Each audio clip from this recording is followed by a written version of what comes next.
plus de 3 décennies à la télévision francophone. Une droite, la droite, une autre droite, la droite. La WWF. No, monsieur! We've been hanging and banging, brother! La foule est en délire, the fool is in the liar!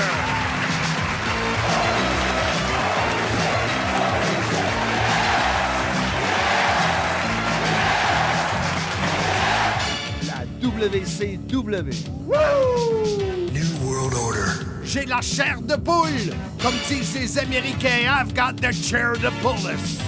TNA. Impact. L'arbitre demande le prix et on parle pas de fromage. TOW. Mon nom est Marc Blondin, Monsieur Fun International, Top of the World, the original, vintage depuis 1958. Voici mon podcast. Soyez-y, mesdames, messieurs.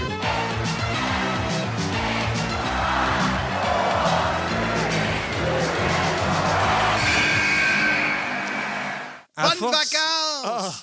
Mon cœur, tu m'as fait faire le saut, j'étais même pas prêt pour ça, Marc! C'est les vacances au Québec. C'est le temps des vacances, nous avons gradué. À force de dire fromage et brie, on va sûrement avoir une compagnie de fromage qui va finir par nous appeler à un moment donné. On va avoir un J'espère. commanditaire. 1-800-666-LE-FUN. Ça existe encore, ce Ben numéro-là? oui, ben oui. Épisode numéro 3 du CIM. Soyez-y, mesdames, messieurs, sur les équipes. Écoute, on n'a pas le choix de continuer parce qu'on n'est pas capable d'arrêter sur ce sujet-là. Ben, c'est parce qu'il nous vient des flashs, des possibles entrevues. Et puis, je voulais t'en parler la semaine passée ou l'autre semaine avant. Puis, mais quand j'étais annonceur du ring et qu'il y avait... écoute, j'ai revu ça dans ma tête, l'action qu'il y avait dans le ring avec l'arbitre, les 4 lutteurs et souvent un gérant, et peut-être des fois 2, plus moi. Je sais pas c'était quoi la grandeur du ring des années Je pense 80. que c'est 18 par 18. Ouais, je pense que c'est ça, 18. Écoute, ça faisait de quoi? Puis là, exemple, quand je te parlais des bolcheviks, le drapeau, tu sais, Mathilda. Hey, Matilda, Matilda. Je ne sais pas si ça montait sur le ring ou ça était aux abords du ring, mais écoute, moi, j'ai adoré présenter les équipes comme telles. Tu sais, c'était fort. Et ça m'amène à te parler de quelque chose que j'ai découvert. Je ne connaissais pas ça, le Free Bird Rule. Parce qu'à Slammiversary, nos champions par équipe à Impact, c'est Violent by Design. Okay. Avec Eric Young, Doring, le Cowboy, Diener et Rhino.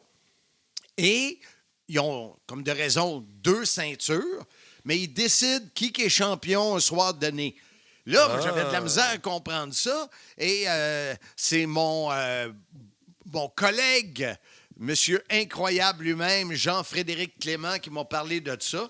Le Free Bird Rule. Alors, je suis allé voir parce que ça... Écoute, côté parler des équipes, avec une carrière comme la mienne, j'avais jamais entendu parler de ça. Eux, les Fabulous Freebirds étaient à WCW et à la NWA. C'était Michael Hayes, Jimmy Garvin, Buddy Roberts, Terry Gordy et Bad Street. Et cette équipe fut la première à partager les titres par équipe entre les membres du clan, qui est désormais repris dans plusieurs fédérations sous le nom de Freebird Rules. Et cette équipe était en fonction de 1979 à 1994. Ah. Merci. Savais-tu, toi, Freebird Rule? Non, ça, je ne savais pas. Puis j'essaie de me remémorer des factions comme ça qui décidaient qui allait aller sur le ring pour défendre les titres. Puis malheureusement, j'ai aucune notion de ça. Tu sais, quand quelqu'un nous avait envoyé un courriel dans un épisode précédent et il nous parlait des Four Horsemen, je ne sais pas si eux l'ont fait parce qu'il était plus que 2.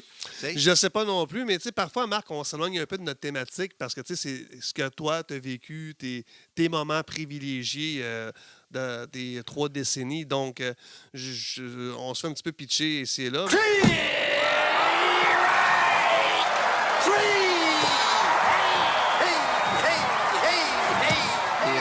c'est quelque chose d'intéressant que je vais regarder. Puis là, je me rends compte que rendu à 43 ans, je me suis juste attardé à ce que faisait la WWF et j'ai pas ouvert mes horizons sur d'autres fédérations de lutte. Mais, Patrice, moi, je vais te dire, moi aussi, là, tu sais... On dirait que je me sens coupable Non coupable pour cause d'aliénation mentale. de faire une émission puis de pas savoir. Ben, des- c'est parce des qu'il traits y a historiques. des gens qui ont énormément de temps libre. Tu sais, prends Pat Laprade, prends Ouais. JF Kelly. Tu sais, ces gars-là, ils n'ont pas de femmes, ils n'ont pas d'enfants. Tu sais, leur vie, c'est la lutte ou à peu près.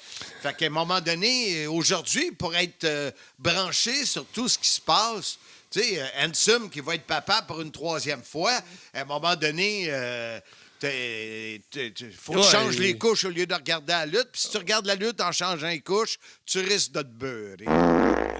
Exactement. Et puis, avis à ceux et celles qui sont célibataires, ben, Pat et Kelly, je pense qu'ils ont un petit peu de temps pour quelqu'un pour faire des petites Ben non, caresses. ben non, ils n'ont pas de temps. Ils veulent passer le temps sur la lutte. C'est correct. Toi, quelle équipe au Québec tu dirais, là? On parle d'équipes qui ont fait les grandes ligues, ou bien on parle Non, on des parle d'équipes québécoises. Les Rougeaux, Québécois, côté lutte indépendante locale, sûrement la TDT. Arrête de faire des bêtes. Colin, c'est quoi ça? Pète chez vous. Non, messieurs! Ben, j'ai dit ce que j'avais à dire. Bon. Ben, On dirait une, que tu cherches. Je te demande une équipe, t'en nommes 2, tu continues à chercher. Non, mais c'est parce que c'est dur. Ben, écoute, OK. Fait que c'est- les Rougeaux, je les ai connus trop Non, t'en tard. as même nommé 3. Oui, j'ai dit les Rougeaux, Les Québécois, et puis puis TDT. TDT. Fait que je suis allé dans 3 époques différentes. OK. 80, 90, 2016. Fait que c'était Ben, compliqué 2021. de trouver une. Oui, équipe. ben, OK. Ben, parce qu'il n'y en a pas d'autres. Ben, moi, en tout cas. Je veux pas que t'en nommes 5, je veux que t'en nommes une. Et boboy! OK. Ben, les Québécois. Bon, parce que c'est plus ton époque. Tu vois, moi, c'est les Rougeaux. Jacques et Raymond, quand je suis arrivé à WWF, écoute, c'était là, toute une équipe. Toute une équipe. Ça se combinait bien. C'était très rapide. Beaucoup de voltige. Oui. Il était très c'est- bon, Jacques Rougeau. les Les gens, ils diront ce qu'ils voudront. Jacques était très bon, très Oui. flexible, puis Oui. très harmonisé. Et j'en profite pour souligner l'apport de IG, Gestion de patrimoine, Bureau de Montréal, Rive-Sud. Mes amis Sylvain Briand, LP Toupin et Maxime sont là et sont vraiment là pour regarder de près votre retraite, comment ça va aller, de vous prodiguer des conseils. Alors, ne vous gênez pas, je le dis à chaque semaine. Écrivez-moi en privé, je vais vous mettre en contact, vous ne serez pas déçus. Merci à IG, Gestion de patrimoine, Bureau Montréal et Rive-Sud. Fait qu'on poursuit notre épisode numéro 3 sur les équipes. On a parlé de plusieurs choses et au Québec, les frères Rougeau, la dynastie des Rougeau. Écoute, ça a commencé avec l'oncle, le père, il y a eu les frères, il y était 3 avec Armand.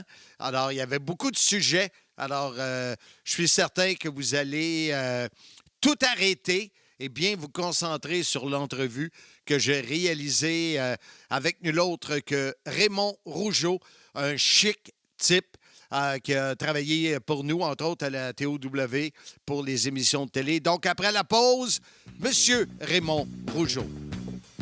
Le podcast Soyez-y, mesdames, messieurs, aimerait souligner l'apport de Transform Exact et son président fondateur Alain Brochu pour son appui. Transform Exact, impressionnant. www.transformexact.com, imprimeur professionnel spécialiste en sérigraphie et impression numérique grand format. Transform Exact à Montréal, 514-324-4960. C'est avec un immense plaisir que j'ai Raymond Rougeau en entrevue à Sim. Soyez-y, mesdames, messieurs. Raymond, merci d'avoir accepté l'invitation. Mais écoute, Marc, ça me fait plaisir de participer à ton émission. C'est super Heureux de te gentil. parler. Parce qu'on s'est croisés, écoute, dans les 30 dernières années, on s'est croisés dans différentes situations. Tu étais là quand j'ai commencé en 1986. On a fait des entrevues qui sont d'ailleurs disponibles sur YouTube. Ça a été vraiment des belles périodes.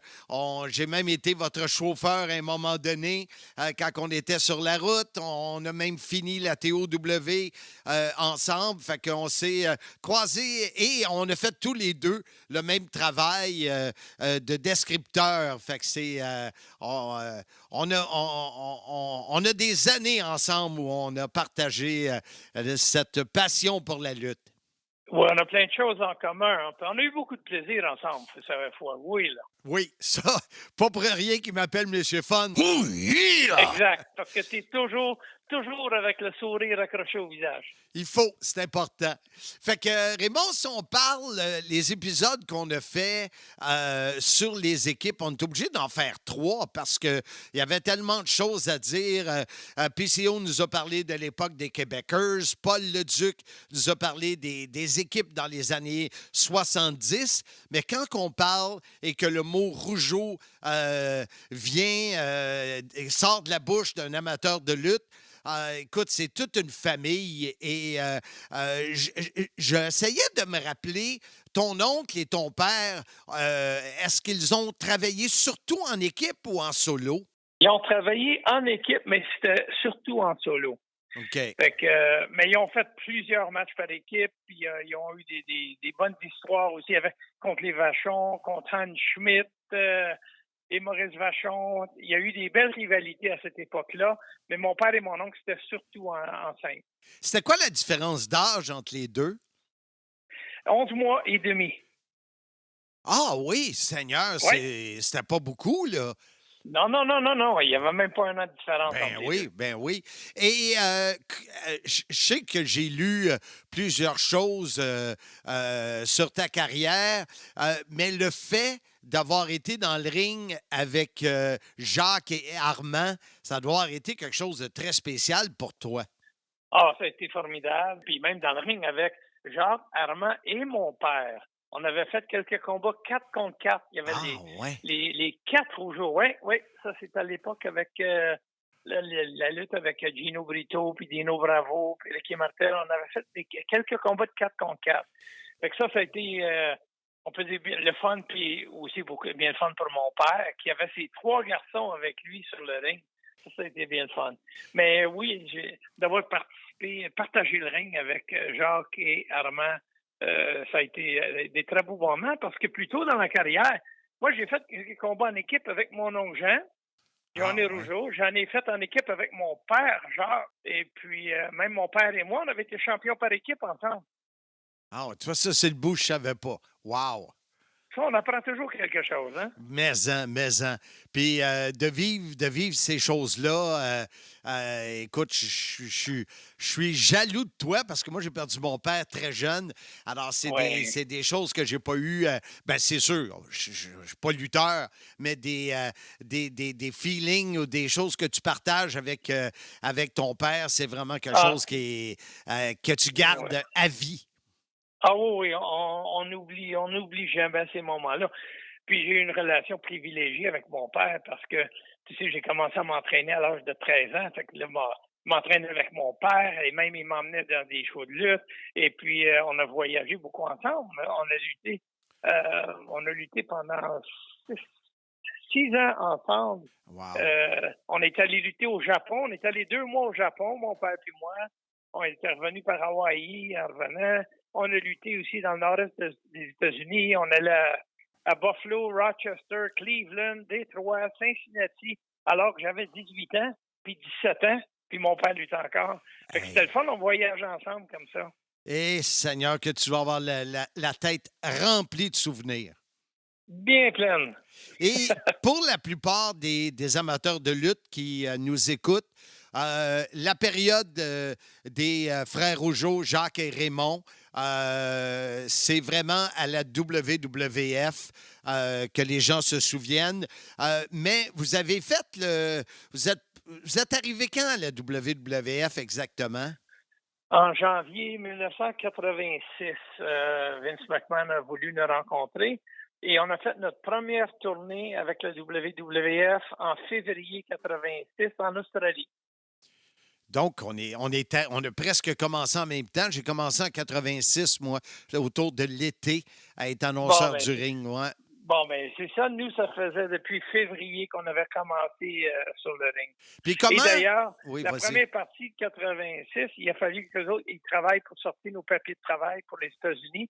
Fait qu'il n'y avait pas de problème qu'on ait lutté en Australie. Ça prenait pas de papier pour les États-Unis. Puis on luttait aussi du côté canadien. Pendant ce temps-là, ils sortaient nos papiers de travail. Puis on les a eus vers le mois de juin 86. C'est là qu'on a commencé les États-Unis à temps plein. Puis comment vous vous êtes senti de laisser une promotion québécoise pour aller, comme les autres vedettes, d'aller à la WWF dans le temps? C'est sûr que c'était... On est parti parce que, côté carrière, on ne pouvait pas refuser ça. C'est comme passer de la Ligue américaine à la Ligue nationale. Ouais. Tu ne peux pas refuser ça. Sauf que on avait le cœur déchiré de partir parce que nos racines sont ici, notre public, notre âme est ici au Québec, mais côté carrière, c'était la chose à faire. Fait qu'on avait de l'amertume, on avait un peu de tristesse aussi, mais en même temps, on quittait pas, c'est qu'on revenait lutter pareil à Montréal. Sauf que il y avait une tristesse de quitter l'organisation de lutte au Québec. Et je dois te dire, Marc, avant de partir, quand on s'est entendu avec Vince, la première chose, après ça, j'ai rembarqué sur le jet, on est revenu à Montréal. La première chose que j'ai fait, j'ai téléphoné Gino, je suis allé le voir en personne, je voulais m'asseoir avec lui puis lui expliquer. Parce que j'ai toujours aimé Gino, j'ai toujours respecté Gino. Fait que, puis il avait toujours été correct avec moi. Alors à ce moment-là, je tenais absolument à lui expliquer on dit la prochaine étape de notre carrière. Puis Gino m'avait dit, tu sais Raymond, en tant que promoteur, ça me fait de la peine de te perdre. Mais il dit, si tu m'avais dit qu'il n'y allait pas, je te répète ce qu'il a dit, je t'aurais dit t'es calme. Tu ne peux pas refuser ça. Fait que, c'est ça. Fait qu'il comprenait très bien. Puis d'ailleurs, quand on a rencontré Vince, il nous avait offert, parce qu'il savait que ça pouvait être un peu tendu quand on donnait notre notice qu'on quittait le territoire ici. Il dit, si vous voulez, je vais vous embarquer sur le payroll tout de suite, puis vous arrêter. Puis j'ai dit non. J'ai dit, moi, j'ai jamais quitté de territoire de façon inappropriée, puis j'ai dit, je commencerai pas là. J'ai dit de pas m'embarquer sur le payroll. Je vais terminer mes dates avec Gino qui était booké, puis je voulais le rencontrer. Ça, il a toujours respecté ça, par exemple. Il dit, wow. Parce qu'il y en a qui avaient dit, OK, bye, on brûle le pont en arrière, on s'en fout, on s'en va dans un plus gros pont. Mais moi, j'ai jamais brûlé le pont. C'est parce qu'à un moment donné, quand tu reviens en arrière, le pont n'est plus là, c'est ça qui est plate. Fait que toi, tu comprends ça. C'est une question de principe, une question d'éthique aussi. Là. Ouais. On a eu Gino, on l'a eu en entrevue il y a quelques épisodes. Et ce que lui nous disait, c'est qu'il regrettait d'avoir essayé trop longtemps après que toutes les vedettes locales étaient parties avec Vince. Il aurait dû tirer la plug. C'est son seul regret parce qu'il comprend que Dino, vous autres, Rick, etc., il comprend très bien, mais il dit « J'aurais dû comprendre plus vite puis arrêter. » Mais regarde, on apprend. Ça, Gino m'en a parlé aussi, que c'était son regret. Puis effectivement, disons que financièrement, ça aurait été le move à faire. Il ne pouvait pas rivaliser avec la WWF. Mais il s'accrochait toujours espoir, peut-être. Puis sans être une grosse business, il peut gagner sa vie et tirer son épingle du jeu. Mais c'est sûr qu'après coup, c'est toujours facile de connaître le résultat de notre choix. Ça a été le bon choix ou le mauvais choix.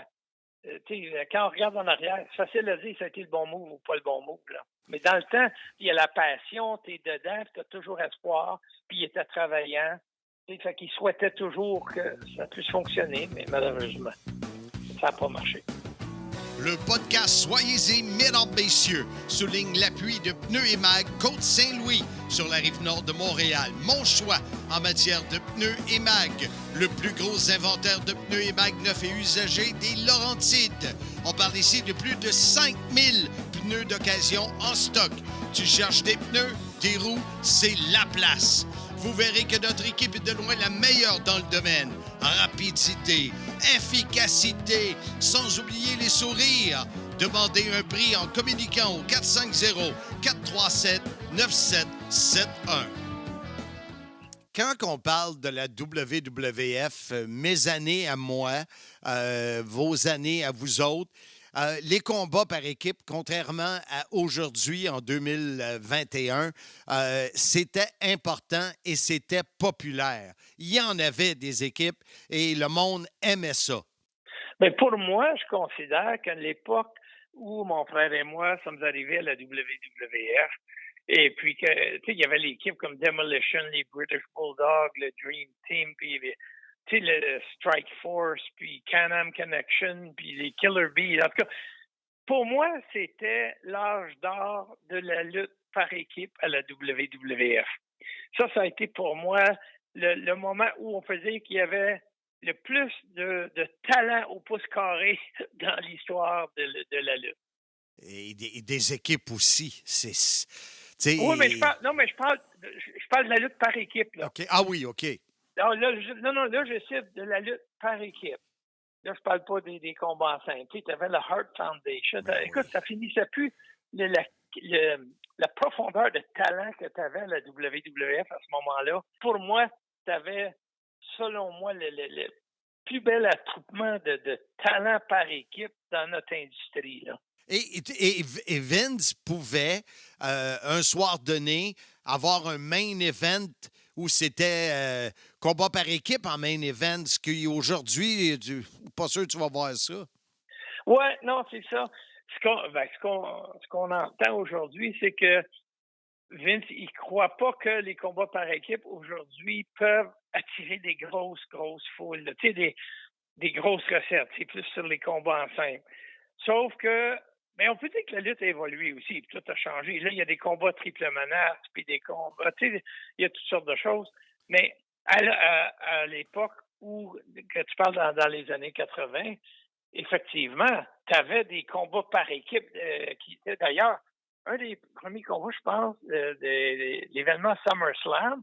C'était pas Hulk Hogan puis Zeus il était en équipe avec Beefcake contre Zeus puis un autre. Là. C'était un combat par équipe qui avait fait les frais de la finale d'un pay-per-view dans ce moment-là. Oui. Et puis c'était pas rare qu'un combat par équipe faisait la finale ou double finale ou la semi-finale. C'était populaire à ce point-là.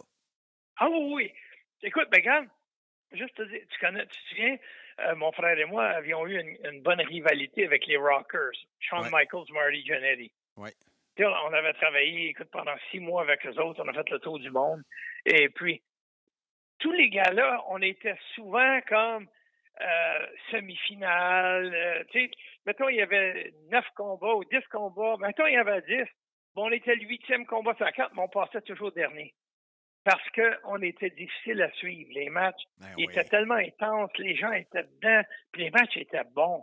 Tu sais, on sait que Shawn Michaels, on connaît le talent qu'il avait, là, mais il était dans ses débuts, mais son talent était là.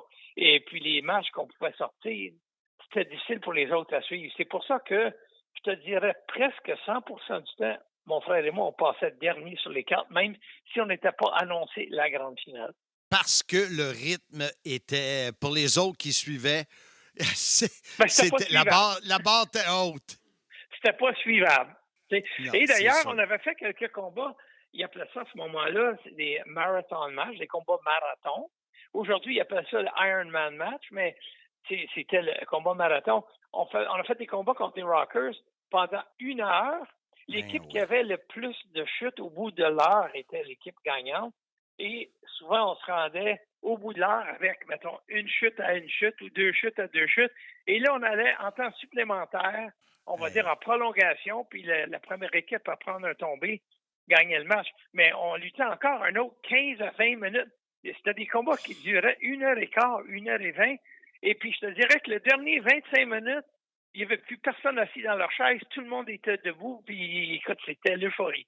Ça doit être encore là des choses que toi, tu as vécues, qu'aujourd'hui, les lutteurs ne vivent pas ça. Ça doit être incroyable dans tes souvenirs. Ah oui. Puis en même temps, c'est valorisant d'avoir, on va dire, la capacité et les connaissances de faire un combat qui va durer 1h15, puis de ne pas perdre ton monde en cours de chemin, puis tu arrives le dernier, comme je t'ai dit, 20 minutes, que le monde est debout, puis qui crient au bout de leur poumon. Ben écoute, le sentiment du devoir accompli, c'est tellement valorisant.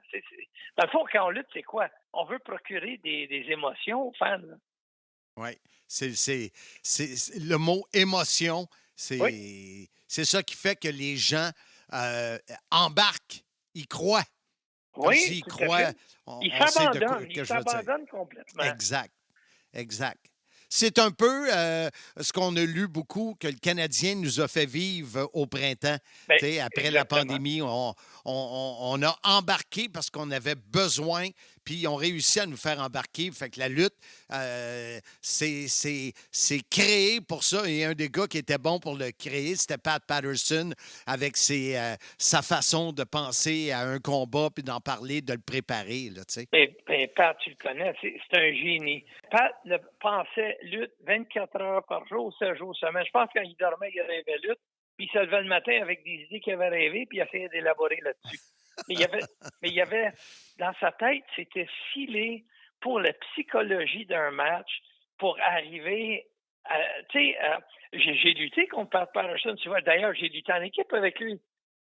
On était champion par équipe, moi, Pat Patterson, au Québec, dans les années 80 aussi. Ah, ouais, ça, je ne savais pas ça. Oui. En face ou en heel? En face.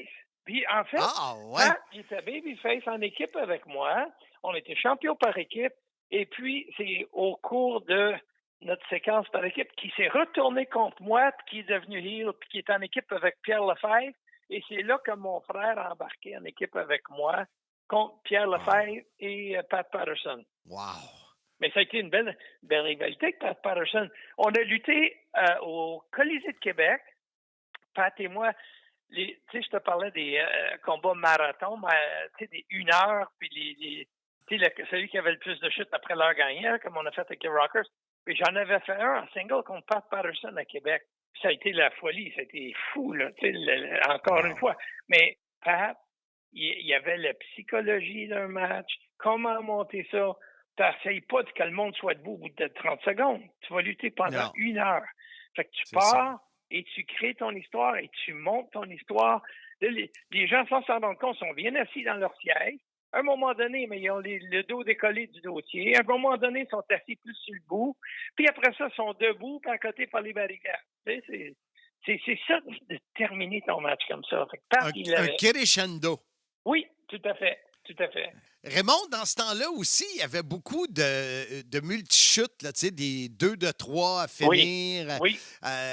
Ça, c'est une autre chose qu'on voit moins ou presque plus. Hein? Bien, c'est-tu ce que je pense, la mentalité qui a changé là-dessus, c'est que quand on faisait surtout la finale, qui était 2 chutes de 3, ça, c'était monnaie courante au Québec quand j'ai commencé dans la lutte. Mettons les 10-15 premières années, là, ça a été ça.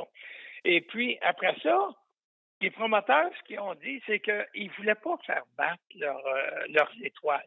Mettons, je lutte contre Pat Patterson, puis on est tous deux montés. Bien, c'est ceux qui ont fait un 2 de 3, mais il va falloir que Pat y perde, puis il va falloir que je perde, puis qu'après ça, dans la 3e chute, là, tu arrives à la fin du combat. Mais entre-temps, tu as battu Pat, puis tu m'as battu aussi. C'est là, je pense qu'ils ont changé la mentalité ou ils ont évolué pour dire pourquoi qu'on ferait battre nos gars? Fait que quand tu fais une chute, il y en a un qui se fait battre, puis souvent de façon controversée, qui laisse l'ouverture de revenir, tu sais, puis fait que de là, ils ont éliminé le 2 de 3.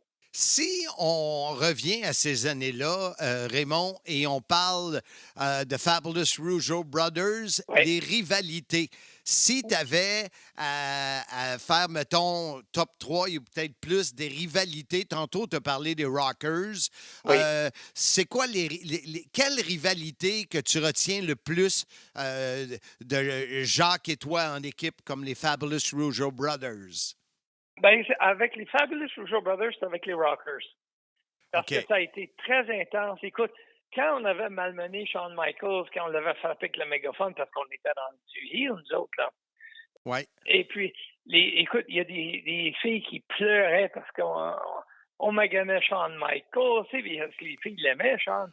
Puis il y avait beaucoup de sympathie. Fait que c'était l'intensité des émotions qu'il y avait que je peux dire. Puis en plus, c'est qu'il y avait la qualité de combat qu'on livrait avec eux et le fait que c'était des bons travailleurs. Fait que tu arrives là-dedans, et puis là, tu sais, je te donne un exemple, puis pas pour dénigrer personne, mais des combats contre Nikolai Volkov et Iron Sheik, on va dire la qualité de combat, c'était pas la même chose parce que Sheik et Volkov, ils étaient assez limités dans ce qu'ils pouvaient faire. Tandis qu'avec les Rockers, il n'y avait pas de limite de ce qu'on pouvait faire. Fait que là, les limites, c'était notre imagination. Alors de là, on pouvait amener ça à des niveaux, toujours essayer d'atteindre des niveaux supérieurs, jamais atteints. Mais il n'y avait pas de limite. C'est pour ça que ça a été une belle rivalité avec les Rockers. Garage Martin-Henry, mon choix sur la rive nord de Montréal. Pour tous les services mécaniques automobiles et moto. Et ceux de Monsieur Fun. C'est une équipe attentionnée, honnête et surtout serviable. Pour vos besoins en mécanique générale, faites comme moi. Communiquez avec Martin ou Tony sur Facebook, Garage Martin-Henry, ou encore au 450-433-0223. Mais l'autre rivalité, je peux dire, dans toute ma carrière, qui est par équipe, qui m'a marqué le plus, puis laquelle je peux dire, ça a été la rivalité la plus intense, c'était ici au Québec contre les Garvin. Quand on avait fait, il y avait eu le massacre de Saint-Jean-Baptiste, puis après ça, le retour, mon frère et moi contre les Garvin, on faisait Falcon partout en province. Et puis, écoute, on était tellement aimés des amateurs de lutte, et puis les Garvin étaient tellement détestés. C'est que quand on embarquait, là, juste nous présenter sur le ring, le volume d'intensité était à côté au fond. Fait que c'était, puis des combats, c'était solide, c'était intense. On le savait le lendemain qu'on avait lutté. On était rockés. Fait que c'est des genres de combats que j'aimais bien. Fait que ça, je peux dire, c'est des deux plus belles rivalités que j'ai eues par équipe. Si une des questions que je me posais, j'en ai parlé avec Sylvain Grenier, puis je voulais savoir, toi, c'est sûr que ça doit être différent parce que c'est ton frère, mais d'être toujours dans la voiture avec la même personne, d'être dans la même chambre, d'être sur la route. C'est sûr que deux frères, c'est une chose. Lui, il me parlait dans le temps la résistance et c'était pas évident, la chimie.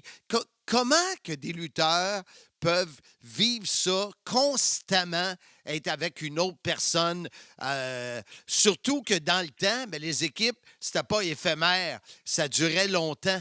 À un moment donné, ça devait pas être facile. Non, c'était pas facile. Juste la cédule qu'on avait était insupportable. Je veux dire, on était dans des jets 25 jours par mois. Je réussissais à rentrer chez moi 5 jours par mois. Fait que tout le reste du temps, tous les jours, tu es dans un jet. Tu loues une voiture, tu es dans le chambre. Puis comme tu disais, là, moi, j'étais toujours avec mon frère. Mais même ça, quand tu es 24 heures par jour, 7 jours par semaine, 25 jours par mois avec une personne, à un moment donné, veut pas, ils ont des petites manies, des petites habitudes qui finissent par te taper ses nerfs. Autant lui que moi. Je dis pas que lui était tannant, moi je l'étais pas. C'est pas qu'on était tannant. Mais te donner un exemple très banal, du désodorisant, c'est en bâtonnet. Mais lui, c'est en aérosol. Ça venait me fatiguer l'aérosol. Il mettait son désodorisant, puis on va dire, tu sais, ça brumessait partout dans la chambre. Ouais. Et puis, j'étais tanné de sentir ça, tu sais. Alors, ça vient à ce niveau-là. Hey, ça, c'est des pics à dire. Il y a eu des moments donnés, par exemple, on a dit, regarde, on va prendre un petit break, là. On va prendre juste un petit peu de distance, là, tu sais, parce que, veux pas, à l'occasion, tu as besoin de temps de seul aussi, là. Mais pour ceux qui étaient, mettons, pas des frères, puis qui étaient, mettons, des coéquipiers, il y en a qui s'entendaient mieux que d'autres. Mais malgré ça, je crois que il y en a, ben tu sais, à l'époque, il y en a, tu sais, souvent ça sortait, puis là, ça allait dans un bar, puis ça buvait un peu, tu sais, puis tout ça. Je pense qu'ils s'évadaient un peu par ça. Moi, de mon côté, tu sais, Marc, tu me connais, j'ai jamais bu, jamais fumé, jamais fait de drogue. Fait que tout ce que j'ai vécu, je l'ai vécu entièrement et complètement, on va dire, à jeun, complètement lucide. Avec ta tête. Oui, mais j'avais une mission, j'avais une force de caractère. Tu sais, tu me connais, j'ai toujours été discipliné. Alors, c'est là-dessus que je focusais. Fait que moi, c'était pas de sortir, puis c'est ça. Moi, j'allais lutter, j'allais me coucher, je me levais, je prenais l'avion, j'allais dans la prochaine ville, je trouvais un gym, je m'entraînais, j'allais dormir un peu, j'allais au building, puis c'était ça constamment. J'étais comme un robot qui était, on va dire, syntonisé sur sa route, puis je m'en vais, puis il n'y a rien qui me fait déroger de ça. Mais aujourd'hui, quand je regarde, je peux te dire honnêtement, ça a été les années les plus difficiles de ma vie. Ah oui? Oui, pour moi, c'était très difficile. Parce que, comme je t'ai dit, j'avais pas d'échappatoire. Et moi, j'adore être chez nous dans mes affaires. J'étais jamais chez nous, toujours dans les hôtels, toujours tout seul. Ça use. C'est sûr. Et puis, Marc, je vais être très honnête avec toi. La première raison pour laquelle j'ai arrêté de lutter, j'ai pris ma retraite, c'est pas parce que j'aimais plus la lutte. J'ai toujours aimé la lutte. Le seul moment que j'étais heureux, c'est quand j'arrivais au building le soir, puis là, l'adrénaline qui montait en prévision d'un match et tout ça. Après le match, je prenais ma douche, là, tu retombes sur un down jusqu'au lendemain soir. Fait que j'étais heureux 3 heures par jour. Fait que, tu sais, à un moment donné, tu fais l'évaluation, ta vie passe, et puis il y a eu une journée, entre autres, il y a eu un déclic. J'avais lutté à Victoria, en Colombie-Britannique, c'était un dimanche après-midi. Quand on a fini, je suis parti marcher, j'étais tout seul. Je suis allé marcher, je passais à côté d'un parc, et puis j'ai vu une famille, puis ça va niaiseux, là, moi j'avais pas d'enfants, rien encore, mais j'ai vu une famille, il y avait 2 parents, puis il y avait un petit enfant, il y avait une couverte par terre, un panier de pique-nique, puis le petit enfant jouait, les parents souriaient. Puis j'ai regardé ça, j'ai dit, ma vie est en train de m'échapper. Puis moi j'ai regardé, puis je les enviais. Puis j'ai dit, ma vie est en train de passer, puis c'est pas ça que je veux. T'sais, fait que il y a eu un déclic cette journée-là. Je me suis encore accordé 3 autres mois avant de donner ma notice pour être sûr que c'est ce que je voulais. Mais j'ai jamais regretté. Puis comme je t'ai dit, c'est pas que j'aimais pas la lutte, mais j'étais plus capable. Le voyagement, j'avais des nausées à arriver dans les aéroports. Fait que j'étais rendu saturé, là. Puis quand tu parles de ça, c'est au moment où... Parce que je pense que c'est toi qui m'as remplacé quand tu as commencé à commenter, être commentateur pour la WWF. Oui. C'est tout dans cette époque-là, là. Ben en fait, moi, j'avais donné ma notice au mois d'août. Le lendemain de SummerSlam. Quelle année qu'on parle? 89? Oui. OK. Fait que le lendemain de SummerSlam, on faisait la télévision, puis on était à Hartford, Connecticut, je crois. Puis c'est là que j'ai donné ma notice à Vince. Mais j'ai donné une notice de 3 mois. Parce que je voulais quand même lui laisser le temps. Moi, tant qu'à moi, je serais parti cette journée-là. Mais par respect pour Vince, pour la business et tout, j'ai donné 3 mois d'avis pour qu'il puisse rentrer une autre équipe. Mon frère, là, ça lui donne 3 mois pour commencer à monter une équipe, puis nous autres, nous sortir tranquillement, une nouvelle rente. Fait que ça ne crée même pas un vide dans son organisation. Et c'est là que Vince, il m'avait dit, donne-moi une semaine, puis je vais te faire une proposition que tu ne pourras pas refuser. J'ai dit, Vince, je comprends, mais j'ai dit, j'ai plus besoin de ça aujourd'hui. J'ai dit, moi, tout ce que je veux, j'ai dit, compris ici, tu es dans une roue, puis tu dois suivre la roue. Tu peux pas être à temps partiel et tout ça. Puis j'ai dit, moi, je veux juste m'en aller chez nous. C'est tout ce que je te demande, je veux m'en aller chez nous. J'ai dit, je voudrais que tu respectes ça. Ben, il dit, donne-moi une semaine, puis je vais te faire une proposition. En tout cas, il voulait nous offrir la lune pour rester. Puis, mais finalement, cette nuit-là, j'ai pas dormi de la nuit. À chaque fois, je réussissais à m'endormir, je faisais un cauchemar, j'étais encore dans les verticales de lutte. Comment tu fais? Je voulais m'en aller. Le matin, je me suis réveillé. Et puis, je me suis réveillé multiples fois dans la nuit, mais le matin, je me suis réveillé, non, ça marche pas, là. Je veux m'en aller. J'ai appelé sa secrétaire, puis là, j'ai dit, regarde, fais juste dire à Vince, j'ai dit, c'est Raymond Rougeau, fais juste dire à Vince je comprends qu'il va arriver quelque chose qui va être, on va dire, quasiment une proposition que tu peux pas refuser, mais j'ai dit, je suis plus là. J'ai dit, moi, c'est plus une question d'argent, je veux m'en aller chez nous. Fait que j'ai demandé qu'il respecte ça. Fait que là, il a respecté ça, sauf qu'il a dit, attends, il faut que je trouve une façon de le garder. Et c'est de là qu'il m'a approché pour savoir si j'étais intéressé à devenir à changer de place, aller devant la caméra, faire des entrevues, faire des commentaires, puis tout ça. Mais moi, j'avais dit, Vince, j'ai jamais suivi de formation pour ça. Je ne sais pas si je vais être capable. Il dit, oh, oui, you'll do great, don't worry, ça va être du plaisir, puis tout ça. Fait qu'en tout cas, j'ai demandé c'était quoi l'horaire, puis à ce moment-là, on tapait un soir, puis c'était sur 3 semaines d'émission qu'on tapait. Ouais. Fait qu'il dit, tu vas venir sur les tapings, tu vas faire des entrevues, puis il dit, tu vas faire, c'est une fois par 3 semaines. Fait que dans le fond, je travaillais 17 jours par année. Fait que j'ai dit, ouais, ça, je suis capable de vivre avec un horaire de même. Puis j'étais heureux, parce que ça me gardait dans un milieu que j'adorais, mais sans être obligé de subir la route. Fait que, puis là, j'ai commencé comme ça, mais tu sais comme moi, bon, il a aimé ce que j'ai fait, puis là, il m'a impliqué de plus en plus, puis là, ben là, c'était rendu, une journée par semaine, j'allais à New York, puis là, après ça, ben là, il m'a emmené sur les pay-per-view, puis il m'a emmené à les tapings. Bon, ça a été correct, parce que ma passion aussi pour les commentaires s'est développée, fait que c'était pas pénible, puis c'était une journée par semaine, puis tu te souviens, attends, je m'étais même acheté un avion, puis je me volais moi-même à New York les semaines. Fait que là, moi, j'adore piloter. J'adorais faire des commentaires. Fait que là, je jouais l'utile à l'agréable. Il fallait que je voyage pour aller à New York, mais je me voyageais moi-même avec mon avion. Puis tu restais dans ta passion. Ah, ben, dans mes deux passions, l'aviation et la lutte.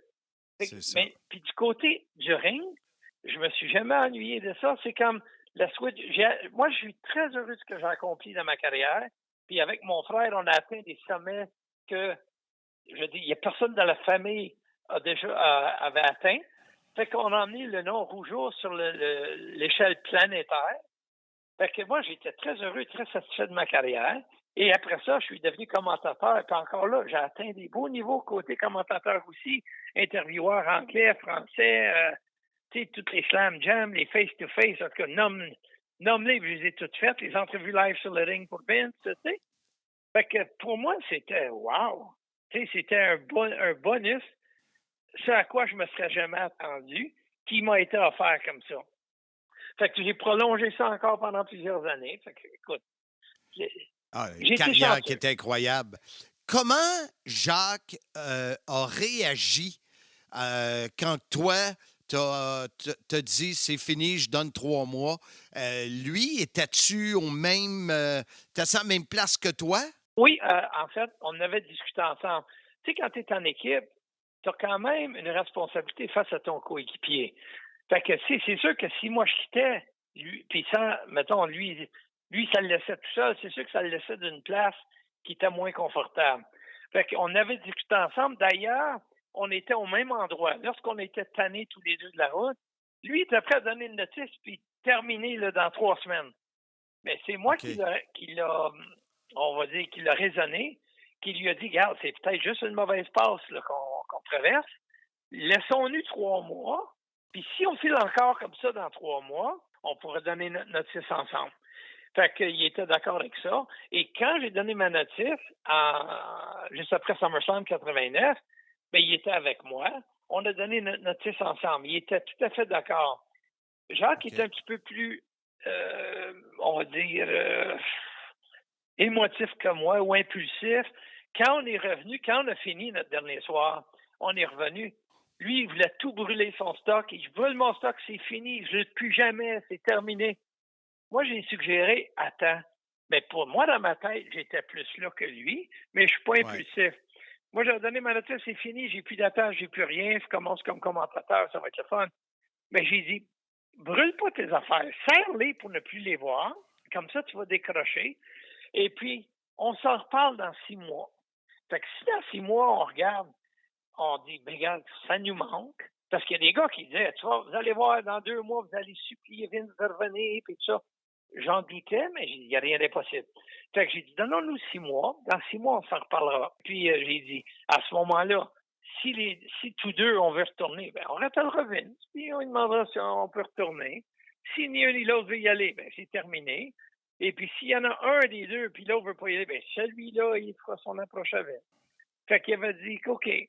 Ben là, tu sais, Jacques, au bout de 2 mois, c'est là, à un moment donné, il a parlé, là, il faudrait regarder une date pour retourner, il faudrait appeler Vince. J'ai dit, attends, là, c'est ça que ça avait fait un petit froid, parce que on avait dit qu'on se donnait 6 mois. Il dit, ouais, mais moi, il faut que je travaille, puis il faut que je retourne, puis tout ça. Fait que, ben, j'ai dit, regarde, on avait dit 6 mois. Si tu me demandes aujourd'hui, c'est non. Tu sais, regarde, il faut se décider. Moi, c'est non. Mais j'ai dit, je me permets le 6 mois, comme on avait dit. Ben, fait que là, ben, c'est ça. Il avait réagi un peu. Tu me laisses tomber, tout ça. Tu me laisses pas tomber. On avait convenu de 6 mois. C'est ça. J'ai rappelé, c'est toi qui voulais brûler tes affaires. Je t'ai dit, attends dans 6 mois. Mais là, en tout cas, il est en réaction un peu. Ben, j'ai dit, regarde, moi, j'y retourne pas. J'ai dit, je me laisse 6 mois. Si tu veux y retourner avant, vas-y.